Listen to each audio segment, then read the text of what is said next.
So, speaking of championship action, Lawrence, you also witnessed a very odd Class 3A semifinal game that led to St. Mike's reaching the title game.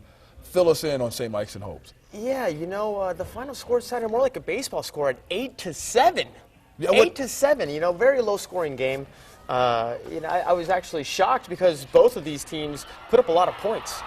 Right. I mean, when you finally got that final score and you saw the highlights and saw the touchdown as far as Hope scoring first, yeah, and then St. Mike's having to come from behind. Yeah, I actually had to make a couple of phone calls just to make sure. I had guys calling me and telling me the score, and I didn't want to believe them because I was just 8-7. I was just shocked, and I was shocked that to put up 8 points is just very uncharacteristic in a football game, obviously, but a game like that, very hard-fought battle. St. Mike's coming back, and that just shows how good of a team they are. And they scored after we left, after our camera wasn't there. So. Exactly. It was very late in the game. Well, St. Mike's coach Joey Fernandez will have his hands full just trying to fight tradition against the Lovington Wildcats. We're talking about Title Town, 17 state titles, home of Brian Urlacher. We're also talking about, as Kyle mentioned last segment, a team that has not lost to a 3A competition all of the season.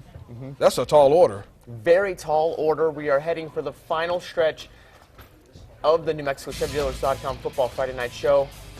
What do you what do you think of that? I mean, as far as Lovington and Hope, Lovington and St. Mike's getting together, you talking about tradition and you talking about a team that has just pounded everybody on their end up north. Yeah. But Lovington has tradition, and they've been able to do it against all of the 3A competition. Yeah, and this was earlier. This was the first week, actually. Yeah, you were actually at that game when they played at Artesia. Yeah, and Lovington didn't really seem like they were on the same page, but once again, with Artesia, that's why, It was week one, so when you're there, oh man, these guys are so unorganized, but then again, now, they got it rolling, and they're in the state title game once again. Yeah, well, I mean, I see tradition, and I just think, yeah, and maybe it's that's time just for the so really Horsemen. hard to overcome because, what are you talking about? A team that's 7-4, another team undefeated, and but you got to go with the favorite with the lesser record. Yeah.